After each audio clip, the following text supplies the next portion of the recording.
ఈరోజే వరుణ షష్ఠి. మాఘమాసంలోని శుక్లపక్షంలోని షష్ఠిని వరుణ షష్ఠి అని, విశోక షష్ఠి అని, మందార షష్ఠి అని, కామ షష్ఠి అని పిలుస్తారు. ఈరోజు వరుణదేవుణ్ణి పూజిస్తే విశేష పుణ్య ఫలితాలు కలుగుతాయి.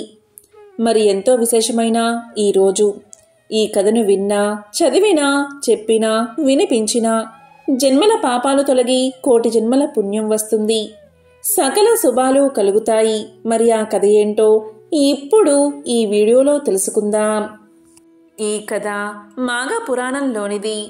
పూర్వం ద్వాపర యుగంలో అంగదేశాన్ని పరిపాలించే సులక్షణుడు అనే రాజు ఉండేవాడు. అతను మహాబల పరాక్రమాలు కలవాడు. రాజులందరినీ గెలిచి భూమండలానికి చక్రవర్తి అయి సామంత రాజుల నుంచి కప్పాలు వసూలు చేస్తూ ఇంద్రభోగంతో ఉండేవాడు. అతనికి 9 భార్యలు. అంతమందిని పెళ్లాడినా ఒక్క భార్యయందు కూడా సంతానం కలగలేదు. ఎన్నో వ్రతాలు, యజ్ఞాలు, పూజలు చేశాడు. కాని ఫలితం కనిపించలేదు. తపస్సాలులైనా ఏ మహాముళ్ళైనా అడిగితే తనకు సంతానం కలిగే వ్రతం లాంటిది చెబుతారు అనే ఆశతో ఒకనాడు భార్యలతోనూ పరివారంతోనూ బయలుదేరి నైమిసారణ్యానికి చేరుకున్నాడు సులక్షణ మహారాజు. నైమిసారణ్యం పరమ నైష్ఠికులైన మహర్షులుండే పవిత్ర ప్రదేశం కదా. మరి సులక్షణుడు అక్కడికి వెళ్లి వినయ విధేయతలతో సౌనకాది మహాముళ్లను దర్శనం చేసుకుని వారికి సాష్టాంగ నమస్కారాలు చేసి ఇలా పలికాడు. మహాత్ములారా, నేను పూర్వజన్మలో చేసిన పాపమో మరేమో కాని ఈ జన్మలో 100 మంది రాణులను వివాహమాడినా కూడా ఒక్క రాణి వల్ల కూడా నాకు పుత్ర సంతానం కలగలేదు. అందుకు కారణమేమిటో సెలవిచ్చి నాకు పుత్ర సంతానం కలిగే ఉపాయం చెప్పండి అని దీనంగా ప్రార్థించాడు. ఆ మునులు రాజును చూసి కరుణగలమారి ఇలా పలికారు. మహారాజా, నువ్వు పూర్వజన్మలో సౌరాష్ట్ర దేశానికి మహారాజువు. ధర్మాత్ముడువై రాజ్య ప్రజలను చక్కగా పరిపాలించి ఎన్నో యజ్ఞయాగాలు, వ్రతాలు ఆచరించేవాడవు. ప్రతి సంవత్సరం మాఘమాస వ్రతం చేసేవాడవు. కాని మాఘశుద్ధ సప్తమి అనగా రథ సప్తమి నాడు అన్ని దానాలు, ధర్మాలు చేసేవాడువు. కాని ఎప్పుడూ కూష్మాండ దానం అంటే గుమ్మడి పండు దానం చెయ్యలేదు. ఆ దోషం చేత నీకీ జన్మలో సంతానం కలగలేదు. మేమిప్పుడు నీకొక మామిడి పండును మంత్రించి ఇస్తున్నాము. దీన్ని నువ్వు ఇంటికి తీసుకుపోయి దేవమందిరంలో ఉన్న దేవుడికి పూజ చేసి దీన్ని నైవేద్యంగా సమర్పించిన తర్వాత నీ రాణులందరికీ చిన్న చిన్న ముక్కలుగా కోసి తినిపించు. వారంతా గర్భవతులు అవుతారు. నీకు శతపుత్ర లాభం కలుగుతుంది అంటూ ఒక పెద్ద మామిడి పండును అభిమంత్రించి రాజు చేతిలో పెట్టారు ఆ మహర్షులు. దీంతో రాజు చాలా సంతోషించి మహర్షులకు అనేక కృతజ్ఞాభివందనాలు సమర్పించి తన రాజసౌధానికి చేరుకున్నాడు. చూత ఫలాన్ని అంటే మామిడి పండును దైవ మందిరంలో ఉంచి అందరూ స్నానాలు చేయడానికి వెళ్లారు. ఆ 100 మంది రాణులలో 2వ భార్య తన సౌతులందరికీ సంతానం కలగడం సహించలేక అందరికంటే ముందే స్నానం ముగించి వచ్చి ఆ మామిడి పండును దొంగలించి ఎవరూ చూడకుండా తానొక్కతే తినేసింది. ఇక రాజు రాణులు స్నానాలు చేసి అలంకరించుకుని దేవుడి పూజా మందిరంలోకి వచ్చేసరికి అక్కడ పెట్టిన మామిడి పండు కనిపించలేదు. ఎవరు తీశారని అంతఃపురంలో గగ్గోలు బయలుదేరింది. రాజు అందర్నీ విచారించాడు. చివరికి 2వ రాణి దొంగలించి తినేసినట్లు తెలిసింది. రాజు మాత్రం ఏం చెయ్యగలడు? కొన్నాళ్లకు చిన్నరాణి గర్భవతి అయ్యింది. మహారాజు మునులు చెప్పిన మాటలు నిజం అయ్యాయని చాలా సంతోషించాడు. చిన్నరాణి గర్భవతి కావడం మిగిలిన రాణుల అసూయకు మూల కారణమైనది. ఆమెకు గర్భస్రావం అయిపోవాలని వారెన్నో ఉపాయాలతో చాలా ప్రయత్నాలు చేశారు. మునుల ఆశీర్వచన బలం వల్లనో దైవ నిర్ణయ బలం వల్లనో వారు చేసిన ప్రయత్నాలలో ఏ ఒక్కటి ఫలించలేదు. చిన్నరానికి వారు పెట్టిన మందుల ప్రభావం వల్ల ఆమె మతిచెడి పిచ్చిదైపోయింది. ఆ స్థితిలో ఆమె ఒకనాడు ఎవ్వరూ చూడకుండా అడవిలోకి వెళ్ళిపోయింది. అడవిలో చిన్నరాణి తిరిగి తిరిగి అలసిపోయి స్పృహ తప్పి ఒకచోట పడిపోయింది. ఆ సమయంలోనే ఆమె ప్రసవించి ఒక మగబిడ్డను కన్నది. దురదృష్టవశాత్తు అదే సమయంలో ఆకలితో ఉన్న ఒక పులి వచ్చి రాణిని పట్టి ఈడ్చుకుపోయి ఒక కొండ గుహలో ఆమెను చంపి తినేసింది. పిల్లవాడు ఏడుస్తున్నాడు. అప్పుడు అడవిలో ఉన్న పక్షులు, జంతువులు వచ్చాయి. పక్షులు తమ రెక్కలతో ఎండ తగలకుండా కాపాడాయి. జంతువులు ఎక్కడ్నుంచో బాగా పండిన పళ్ళు తెచ్చి ఆ పళ్ళ రసంతో అతనికి ఆకలి తీర్చాయి. ఆ విధంగా 2-3 ఏళ్లు గడిచాయి. పిల్లవాడు ఆ జంతువులతోనూ పక్షులతోనూ ఆడుకుంటూ ఒక్కడే బతికేస్తున్నాడు. ఒకప్పుడు ఆ కుర్రవాడు ఒక సరస్సు ఒడ్డున ఆడుకుంటున్నాడు. ఆనాడు మాఘశుద్ధ పూర్ణిమ పర్వదినం కావడం చేత దగ్గర ఊళ్ళవారంతా ఈ సరస్సులో స్నానం చేసి వెళ్తున్నారు. వారిలో 2 భార్యలున్న ఒక పెద్ద రైతు తనకు పిల్లలు లేరని విచారిస్తూ ఉండేవాడు. అతను కూడా స్నానానికి వచ్చి అక్కడ ఆడుకుంటున్న పిల్లవాణ్ణి చూసి సంతోషపడి తన ఇంటికి తీసుకుని పోయాడు. అతడెవరో, అలా అడవిలో ఎందుకు ఒంటరిగా ఉన్నాడో, ఎవరి పిల్లవాడో తెలుసుకోవాలని ప్రయత్నించాడు. కాని ఆ వివరాలు ఏవీ అతనికి తెలియలేదు. తనకు దైవం ప్రసాదించిన బిడ్డ అనుకుని వారు ఆ పిల్లవాణ్ణి ముద్దుగా పెంచుకుంటున్నారు. ఆ యజమాని భార్యలిద్దరూ పోటీలు పడి పిల్లవానికి సేవలు చేసేవారు. వీడు నా పిల్లవాడు అంటే నా పిల్లవాడని తగువులు ఆడుకునేవారు. అలాగే వారి సంరక్షణలో ఆ పిల్లవాడు 2 ఏళ్లు పెరిగాడు. ఈ 2 ఏళ్లలో ఆ 2 సోదరులతోనూ అసూయ బాగా పెరిగి నా పిల్లవాడికి సేవ చేయడానికి నువ్వెత్తివే అంటే నువ్వెవత్తివే అని పోట్లాడుకుంటూ వీధిన పడ్డారు. ఇలా జరుగుతూ ఉండగా ఒకరోజు పెద్ద భార్య సవతి మీద మచ్చరంతో ఆ బాలుణ్ణి తీసుకుపోయి నట్టడవిలో వదిలేసి వచ్చేసింది. యజమాని వచ్చి పిల్లవాడి కోసం వెతికాడు. కాని కనబడలేదు. కోపం వచ్చి భార్యలిద్దరినీ చావబాదాడు. ఫలితం లేకపోయింది. అడవిలో విడిచిపెట్టబడిన ఆ పిల్లవాడు ఏడుస్తూ తులసి మొక్కలు గుబురుగా పెరిగిన ఒక పొదరింట్లో పడుకుని నిద్రపోయాడు. తులసి చెట్టు స్పర్శ వల్ల ఆ పిల్లవాడికి ఏ ప్రమాదమూ రాలేదు. కాని ఆకలికి ఏడుస్తూ ఆ తులసి ఆకులు కోసుకుని తింటూ కాలక్షేపం చేస్తున్నాడు.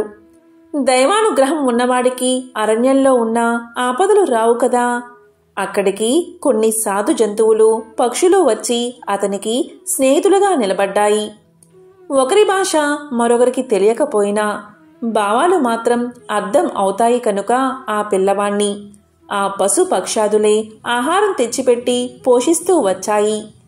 మానవులకు ఉండే దురాలోచనలు, అసూయ, ద్వేషాలు పశు పక్షాదుల్లో ఉండవు కదా.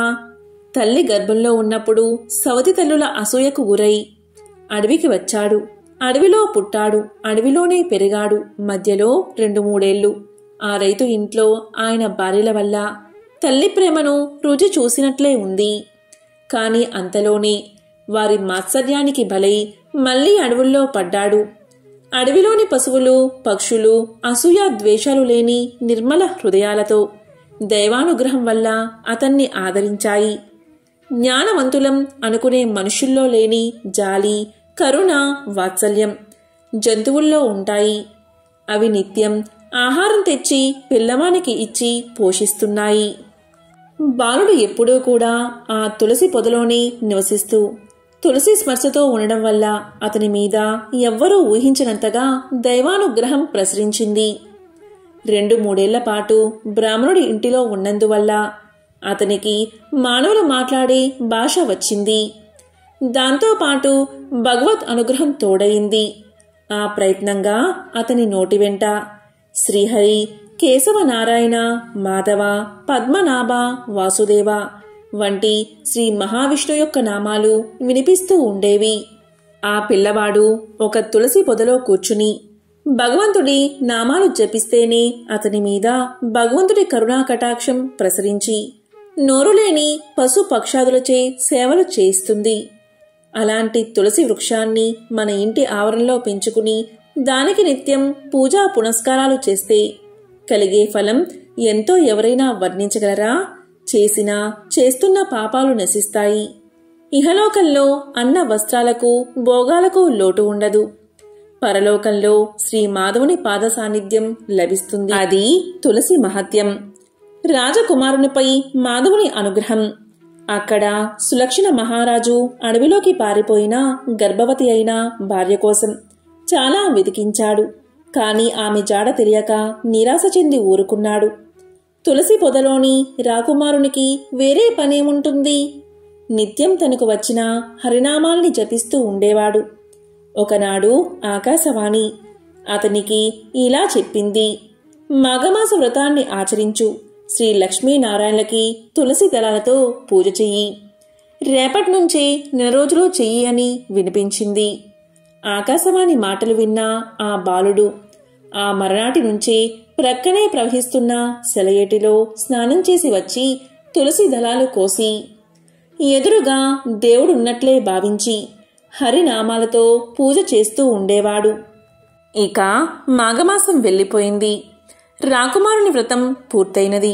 శ్రీమన్నారాయణుడు లక్ష్మీదేవితో సహా ప్రత్యక్షమై ఇలా పలికాడు: చిరంజీవి, నీ పూజలకు సంతోషించాను.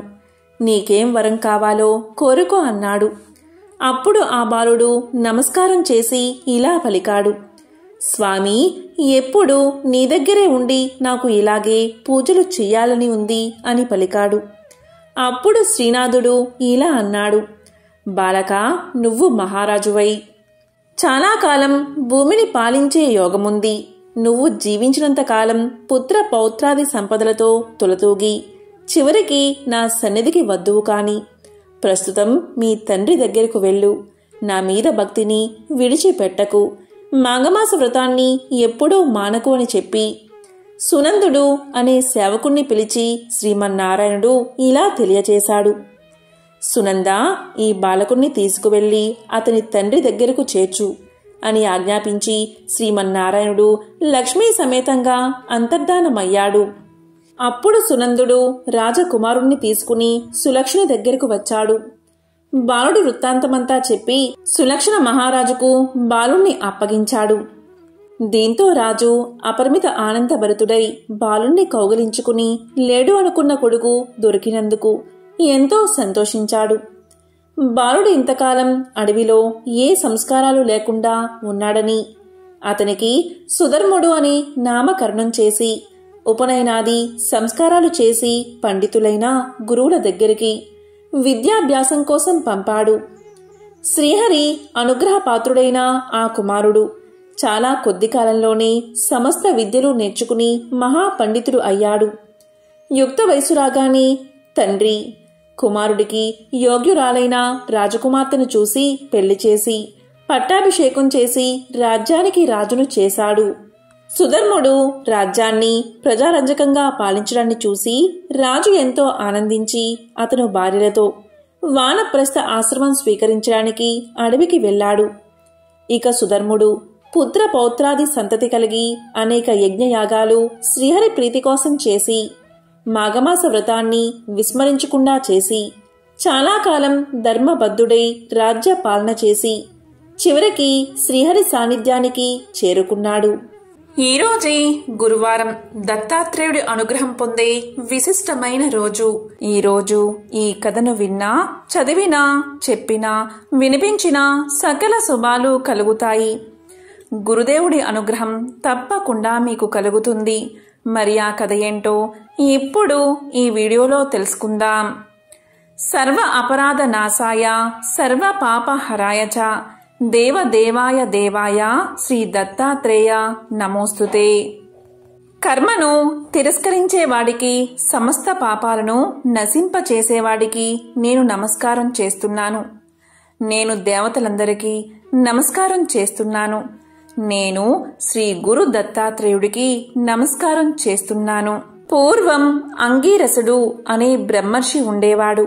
ఆయన గోదావరి నదీ తీరంలో ప్రశాంత వాతావరణంలో ఆశ్రమాన్ని నిర్మించుకుని తపస్సు చేసుకునేవాడు. ఆయన ఆశ్రమం ఎప్పుడూ మునులతో, శిష్యులతో కలకలలాడుతూ ఉండేది.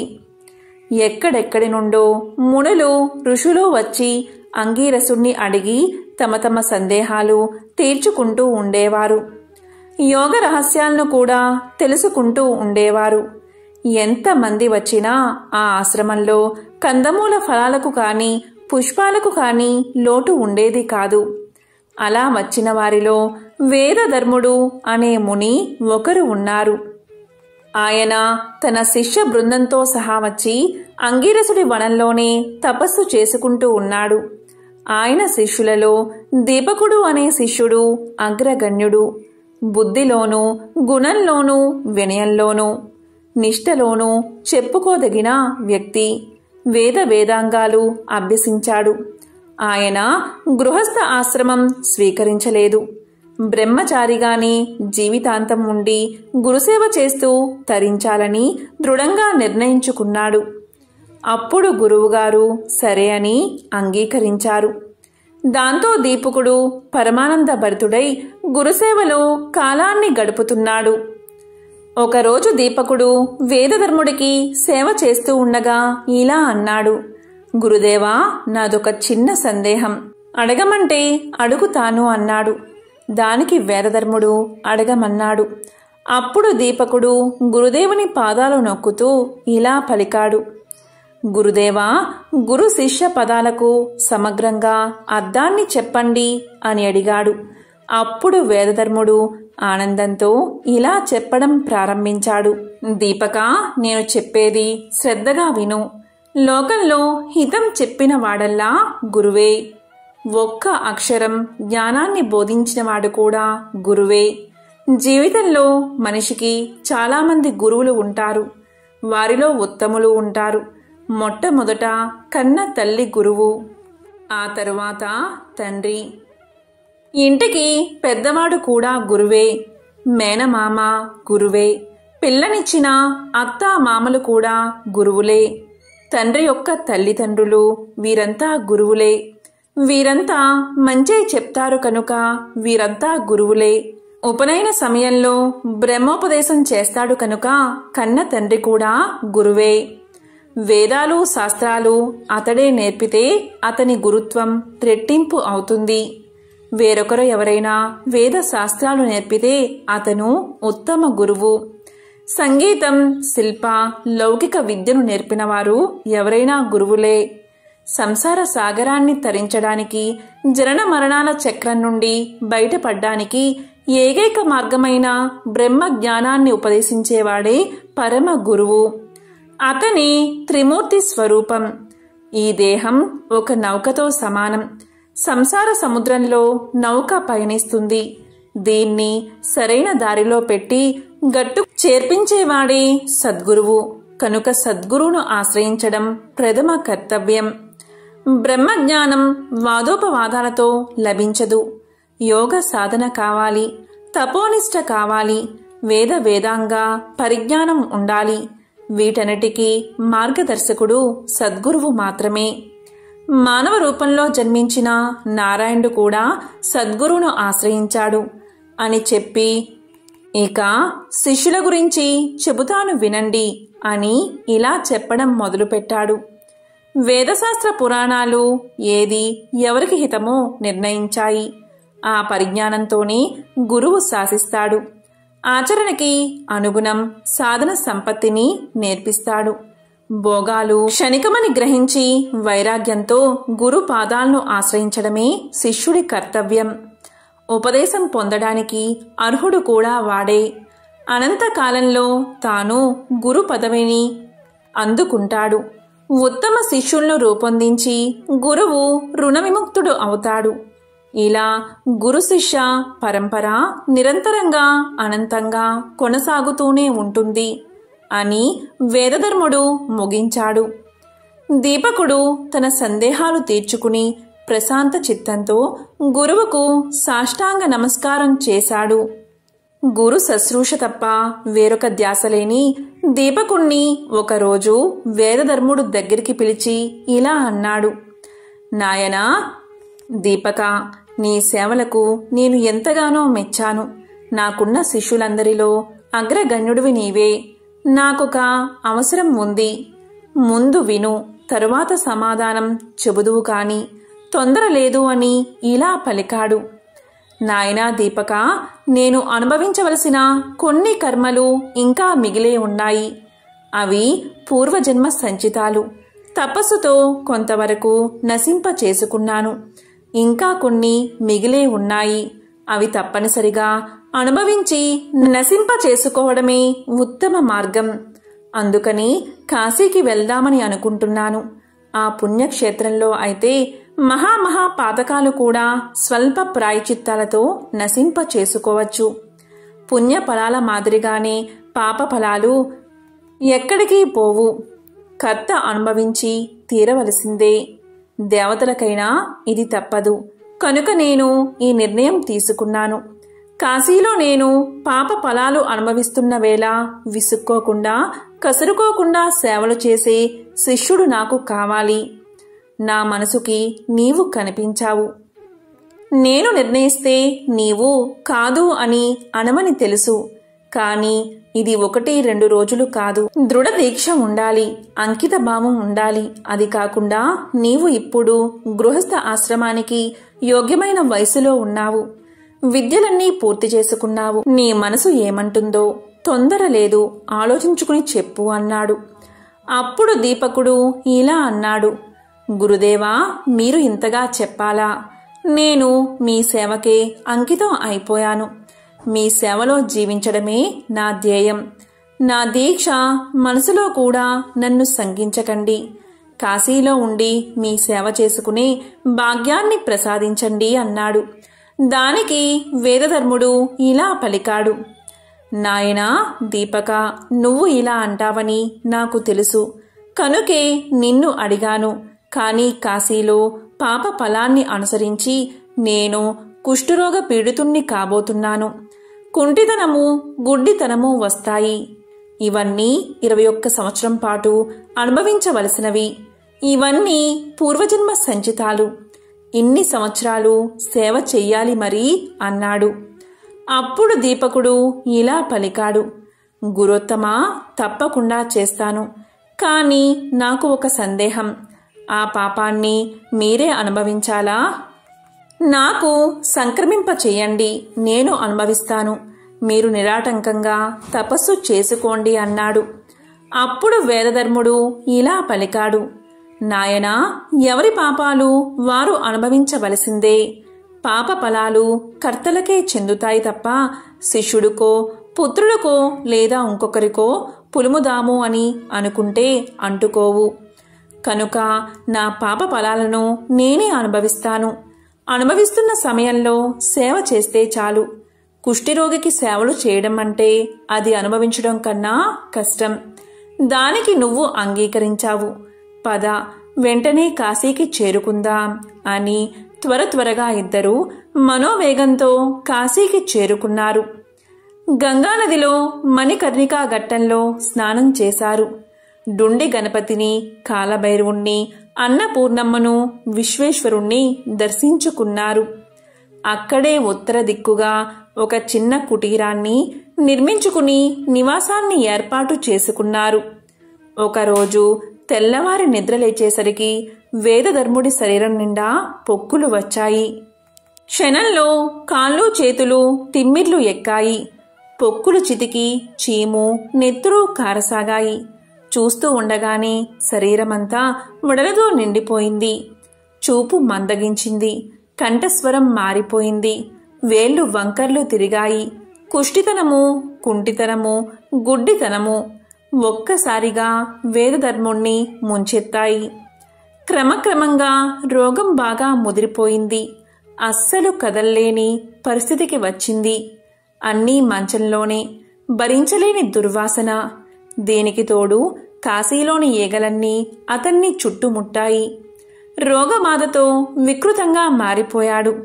మెడలు వాల్చి ముఖం ఏటవాలుగా తిప్పి కనిపించని కన్నులతో దీపక అని అరుస్తూనే ఉన్నాడు. దీపకుడు మాత్రం నిమిషం ఏమరకుండా సకల సేవలు చేస్తున్నాడు. పసిబిడ్డను చూసుకుంటున్నట్లుగా చూసుకుంటున్నాడు. ఎంత దుర్గంధమైనా మొహం తిప్పుకోకుండా భరిస్తూ గురువుగారు ఉన్న ప్రదేశాన్ని, ఆయన శరీరాన్ని శుభ్రం చేస్తూ ఈగళ్ళు తోలుతూ సేవ చేస్తున్నాడు. గురువుగారికి కొద్దిగా కునుకు పట్టిన సమయంలో గబగబా 4 ఇళ్ళు తిరిగి యాచించి ఆహారం తెస్తున్నాడు. గురువుగారి ఆకలి ఎరిగి బతిమాలి తినిపిస్తున్నాడు. కుష్ఠరోగికి కోపం ఎక్కువ అంటారు. వేదధర్ముడు నిష్కారణంగా దీపకుణ్ణి తిట్టి పోస్తున్నాడు. ఈ పనులు కూడా చెయ్యలేని వాడివి ఎందుకు వచ్చావని దీపకుణ్ణి పొడుస్తున్నాడు. ఒక రకంగా కాదు, నానా దుర్భాషలు ఆడుతున్నాడు. మరుక్షణంలోనే మళ్లీ సౌమ్యుడు అవుతున్నాడు. నాయనా దీపక, తండ్రి దీపక అని అంటున్నాడు. నిన్ను బాధ పెడుతున్నాను కదా అని విలపిస్తున్నాడు. మళ్లీ అంతలోనే అనరాని మాటలతో తిట్టి పోస్తున్నాడు. దీపకుడు మాత్రం అన్నిటినీ ఓర్చుకుని చెరగని చిరునవ్వుతో నిగ్రహంతో సేవలు చేస్తున్నాడు. ఏ నిమిషాన గురువుగారికి ఏ అవసరం అవుతుందా అని మంచం పక్కనే ఉండి రేయింబవళ్ళు మెలకుగా కూర్చుంటున్నాడు. కాశీకి వచ్చింది మొదలు. కంటి నిండా నిద్రపోయిన రోజు లేదు, కడుపు నిండా తిన్న రోజు కూడా లేదు. ఆయన గురుసేవ చేస్తున్నాను అనే తృప్తి అతన్ని నిలబెడుతుంది. లభించబోయే ముక్తి అతన్ని నడిపిస్తుంది. రోజులు, వారాలు, నెలలు, సంవత్సరాలు గడిసిపోతున్నాయి. ఒకరోజు తెల్లవారుజామున దీపకుడు గంగానదికి వెళ్లి తాను స్నానం చేసి యథావిధిగా గురువుగారి శరీరాన్ని శుభ్రం చెయ్యడానికి అవసరమైన గంగాజలాన్ని కడవన ఎత్తుకుని గురువుగారు లేచారేమో అని అనుకుని వడివడిగా కుటీరంలోకి వస్తున్నాడు. ఇంతలో కుటీరానికి చేరువలో దీపకుడికి ఎదురుగా కాశీ విశ్వేశ్వరుడు దర్శనం ఇచ్చాడు. విశ్వేశ్వరుడు ఇలా పలికాడు. దీపక, నువ్వు చేస్తున్న గురుసేవకు నేను ఎంతో సంతోషించాను. ఏదైనా వరం కోరుకో అన్నాడు. దానికి దీపకుడు సంభ్రమ ఆశ్చర్యాలతో సాష్టాంగపడి విశ్వనాథుణ్ణి సేవించి స్తుతించాడు. నేను ఎంతో అదృష్టవంతుణ్ణి. నాకు మీరు వరం కూడా ఇస్తాను అంటున్నారు. నేను ఆనంద పరవశంలో ఉన్నాను. ఏమని అడగాలో కూడా నాకు తెలియడం లేదు. ఒక్క నిమిషం ఆగండి, కుటీరంలోకి వెళ్లి గురువుగారిని అడిగి వస్తాను అంటూ కుటీరంలోకి ప్రవేశించాడు. ప్రవేశించిన వెంటనే గురుదేవా, శివుడు ప్రత్యక్షమయ్యాడు. వరం కూడా ఇస్తాను అంటున్నాడు. నా గురు శుశ్రూషకు సంతోషించాట. మీరు అనుమతిస్తే మీ అంధత్వము, మీ కుష్టితనము పోయేటట్లుగా వరాన్ని అడుగుతాను. అడగమంటారా అన్నాడు. అప్పుడు వేదధర్ముడు గంభీర స్వరంతో, నాయనా దీపక, శివుడంతటివాడు ప్రత్యక్షమై వరం కోరుకోమంటే ఇంతకంటే అడగడానికి నీకేమీ దొరకలేదా? ఐహిక విషయాలు అడగవలసింది. పైగా నా రోగం పాప ఫలమని, గత్యంతరం లేక అనుభవించవలసిందే అని ఎన్నోసార్లు నీకు చెప్పాను కదా అన్నాడు. వేదధర్ముడి మాటల్లో విసుగు గుర్తించాడు దీపకుడు. కుటీరం బయటకు వచ్చి శివుడికి నమస్కారం చేసి, ఓ అష్టమూర్తి, నీ వాత్సల్యానికి ధన్యవాదాలు. నిన్ను ఇప్పుడు అడగదగింది నాకు ఏదీ కనిపించడం లేదు, క్షమించు అన్నాడు. దానికి విశ్వేశ్వరుడు, అదేమిటి నాయనా, కనిపించడం లేదా? మీ గురువుగారి ఆరోగ్యం సరిచేయమని కోరుకోవచ్చు కదా అన్నాడు. దానికి దీపకుడు నిరాకరించాడు. అలాంటి వరం అడిగేందుకు గురువుగారి అనుమతి లేదు. సెలవు ఇప్పించండి, గురువుగారికి సేవ చేసుకోవాలి అని రివ్వున కుటీరంలోకి వెళ్లి గురుసేవలో నిమగ్నమైపోయాడు దీపకుడు. అప్పుడు శివుడు అంతర్ధానం చెంది తన ఆస్థాన మండపంలో ఆ సాయంకాలం సమస్త దేవతలు కొలువు తీరి ఉండగా, అందరూ వింటూ ఉండగా శ్రీమన్నారాయణుడితో ఈ సంగతి చెప్పాడు. దీపకుడు అంటే దీపకుడే, నువ్వు తప్పనిసరిగా వెళ్ళి చూడదగిన శిష్యుడు అని ప్రశంసించాడు. దానితో శ్రీమన్నారాయణుడు ఆనందం పట్టలేక మరుసటి రోజు దీపకుని ముందు ప్రత్యక్షమయ్యాడు. నాయనా దీపక, నీ గురుసేవ, పరాయణతత్వం నన్ను ఆనంద పరవశుణ్ణి చేసింది. నీ ఇష్టం వచ్చిన వరం కోరికో అన్నాడు. అప్పుడు దీపకుడు భక్తి ప్రపతులతో సాష్టాంగ నమస్కారం చేశాడు. స్తోత్రాలతో స్తుతించాడు. నారాయణ, గురుసేవ అనేది హరిహరులిద్దరినీ ఇంతగా ఆనందపరుస్తుందని నాకు తెలియదు. నా ధర్మంగానే నేను సేవ చేస్తున్నాను. దిక్పాలకులకు కూడా దక్కని దివ్యదర్శనం నాకు కలిగేలా చేశారు. ఇది మీ కరుణకు సంకేతం. నాకు గురువే దైవం. జపం, తపం, తీర్థం, క్షేత్రం సర్వస్వం నాకు గురువే. వేద శాస్త్రాలు బోధించి ఆత్మజ్ఞానాన్ని ప్రసాదించి పరతత్వాన్ని తెలియపరిచిన వేదధర్ముడే నాకు ప్రత్యక్ష దైవం. ఎవరైతే చిత్తంతో గురుసేవ చేస్తున్నారో వారికి ప్రతిఫలం మోక్షమే తప్ప మరేమీ లేదు. అయినా కరుణామూర్తి, నాకు ప్రత్యక్షమై ఏదైనా కోరుకోమంటున్నావు కాబట్టి అడుగుతున్నాను. నాలో గురుభక్తి స్థిరమయ్యేటట్లుగా అనుగ్రహాన్ని ప్రసాదించు. నాకు తెలియని గురుమహిమ ఏదైనా ఉంటే చెప్పు. ఇదే నేను కోరుకునే వరం అన్నాడు. వెంటనే శ్రీమన్నారాయణుడి కళ్ళల్లో ఆనంద బాష్పాలు తిరిగాయి. నాయనా, గురు స్వరూపమే బ్రహ్మ పదాన్ని అందిస్తుంది. ఉదర పోషణకు అవసరమైన లౌకిక విద్యలు నేర్పేవాడు సాధారణ గురువు. ధర్మాధర్మ వివేకాన్ని కలిగించేవాడు అతని కంటే గనుడు. ధర్మపదంలో నడిపించే గురువే ప్రత్యక్ష దైవం. సద్గురువులను సేవించే శిష్యులు అంటే మా త్రిమూర్తులకు చాలా ఇష్టం. నీకు సకల శుభాలు కలుగుగాక అని ఆశీర్వదించి నారాయణుడు అదృశ్యమయ్యాడు. కుటీరంలో ఉన్న వేదధర్ముడికి మెలకు వచ్చింది. దేవకుణ్ణి పిలిచి, నాయనా దీపక, ఎవరు వచ్చింది?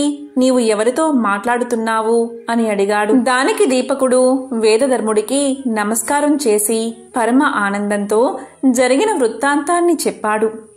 వేదధర్ముడి ముఖంలో ఆనందం, కళ్ళల్లో వాత్సల్యం తలుక్కుని మెరిశాయి. దృఢ చిత్తంతో స్థిర సంకల్పంతో దీపకుడు సేవలు చేస్తూ ఉండగా 21 సంవత్సరాలు గడిచిపోయాయి. వేదధర్ముడి పాపాలు నశించాయి. కుష్టు రోగం, అంధత్వం ఎవరో తీసివేసినట్లుగా తొలగిపోయాయి. శరీరం మీద ఆనవాలుగా ఒక్క మచ్చ కూడా లేదు. బూడిద నుండి వెలువడిన అగ్ని కణంలా ప్రకాశిస్తున్నాడు. దీపకుడు ఆనందంతో ఉక్కిరి బిక్కిరి అయ్యాడు. గురుదేవా అంటూ వేదధర్ముడి పాదాల మీద పడి సాష్టాంగ నమస్కారం చేశాడు. అప్పుడు వేదధర్ముడు ఇలా పలికాడు. నాయనా దీపక, నీ సేవలు ఫలించాయి. పూర్వజన్మ సంచితాలైన నా పాపకర్మలు వదిలిపోయాయి. ఈ పుణ్యమంతా నీదే. నీ గురుభక్తి చరిత్రలో చిరస్థాయిగా నిలిచిపోతుంది. నవవిధులు నీకు పరిచారకులు అవుతాయి. అష్టసిద్ధులు సంప్రాప్తిస్తాయి. ఇక నుంచి ఉత్తమమైన శిష్యుడి విషయంలో ముందు నిన్నే చెప్పుకుంటారు. కాశీకి వచ్చిన ఏ ప్రాణినైనా తరింపచేస్తాడు ఆ విశ్వేశ్వరుడు. ఆ విశ్వనాథుడు ఈ భూగోళంలో కాశీకి మించిన క్షేత్రం లేదు. విశ్వనాథుణ్ణి మించిన దైవం లేదు. ముక్తిని కోరుకునే వారందరికీ కాశీవాసం కొంగు బంగారం. మహాప్రళయంలో కూడా నశించకుండా నిలిచే ఏకైక అద్భుత క్షేత్రం కాశీ. కాశీలో నివసిస్తూ గంగానది కాల భైరవుడు నుండి విఘ్నేశ్వరుడు, దండపాణి, విశాలాక్షి, విశ్వనాథులు ఆరుగురిని సేవించేవారిని షడాంగ యోగులు అంటారు. ఎక్కడెక్కడో నివసిస్తూ యమ, నియమ, ప్రాణాయామ, ఆసన, ప్రత్యంగ, ధ్యాన సమాధులను అవలంబించే అష్టాంగ యోగుల కన్నా వీరు పుణ్యాత్ములు. కాబట్టి దీపక, మనం కాశీలోనే ఉండిపోదాం. ఈ 21 సంవత్సరాలు విసుగు విరామం లేకుండా నిద్రాహారాలకు దూరమై నాకు సేవలు చేశావు. నా అంతరంగం ఆనందం అయ్యింది. సాక్షాత్తు విశ్వనాథుడు నారాయణుడు ప్రత్యక్షమై వరాలు కోరుకోమన్నా నిశ్చలమైన గురుభక్తిని కోరుకున్నావు. అలాంటి నీకు ఇవ్వదగింది చెప్పదగింది ఏముంది అని ఆనందంతో సంతోషంతో శిష్యుణ్ణి ఆలింగనం చేసుకున్నాడు గురువుగారైన వేదధర్ముడు. వరుణ షష్ఠి రోజు విష్ణు స్వరూపుడైన వరుణ దేవుణ్ణి ఈరోజు ఎర్ర చందనం, ఎర్రని వస్త్రాలు, పుష్పాలు, ధూపం, దీపంతో పూజిస్తే ఆ స్వామి యొక్క సంపూర్ణ అనుగ్రహం మనకు కలుగుతుంది. ఈ మాఘ షష్ఠిని వరుణ షష్ఠి, మందార షష్ఠి అని పిలుస్తారు. పడమర దిక్కుకు అధిష్టాన దైవంగా ఉండే ఈ దిక్పాలకుల్ని ఆరాధన చేయడం వల్ల మన శరీరంలో నీరు సంబంధిత ఆరోగ్య సమస్యలు లేకుండా స్వామి అనుగ్రహిస్తాడు. అదేవిధంగా మనం గృహ నిర్మాణం మొదలు పెట్టినప్పుడు, బోరు లేదా బావి నిర్మాణం చేపట్టినప్పుడు మనకు ఎలాంటి ఇబ్బంది లేకుండా భూగర్భ నీటిని సౌకర్యంగా ప్రసాదిస్తాడు. ఈరోజు వరుణ గాయత్రిని లేదా శ్రీమన్నారాయణమూర్తిని ధ్యానం చేయండి. ఈరోజు ప్రాతకాలమున నది లేదా చెరువు స్నానం, కనీసం బావినీటి స్నానం చేయడం అత్యుత్తమం. ఈ తిథి అష్టదిక్పాలకుల్లో పశ్చిమ దిక్పాలకుడైన వరుణుడికి లక్ష్మీనారాయణులకు ఎంతో ప్రీతికరమైనది కనుక ఈరోజు ఎర్రటి పుష్పాలతో విష్ణుమూర్తిని పూజించండి. అలాగే వరుడి అనుగ్రహానికై వరుణ గాయత్రిని జపం చేయడం వల్ల జీవితంలో ఎప్పుడూ జలానికి లోటు ఉండదు, అంటే నీటికి లోటు ఉండదు. నిర్మాణ పనులప్పుడు, బావుల తవ్వకాలప్పుడు వెంటనే నీరు లభ్యమవుతుంది. జల సంబంధ వ్యాధులు తొలగిపోతాయి. ఈ వరుణుడు శ్రద్ధావతి నగరవాసుడు. భార్య పేరు నీటిని. పాసహస్త్రధారి వరుణుడు. ఈ శుభదినాన నారాయణుడి దర్శనం చేసుకుంటే చాలా మంచిది. ఈరోజు ఈ మంత్రాన్ని జపించండి. ఓం పశ్చిమేశాయ విద్మహే పాసహస్తాయ ధీమహి తన్నో వరుణః ప్రచోదయాత్. ఓం పశ్చిమేశాయ విద్మహే పాసహస్తాయ ధీమహి తన్నో వరుణః ప్రచోదయాత్. ఈ మంత్రాన్ని జపించడం వల్ల ఆ వరుణదేవుడి అనుగ్రహం మీకు లభిస్తుంది. ఆ లక్ష్మీనారాయణల అనుగ్రహం మీపై ఎల్లప్పుడూ ఉంటుంది. మీకు సంవత్సరంలో ధనాదాయం కలుగుతుంది. జలానికి అసలు లోటే ఉండదు. ఓం నమో నారాయణాయ. ఓం శ్రీ మహాలక్ష్మియే నమః. ఓం శ్రీ మాత్రే నమః.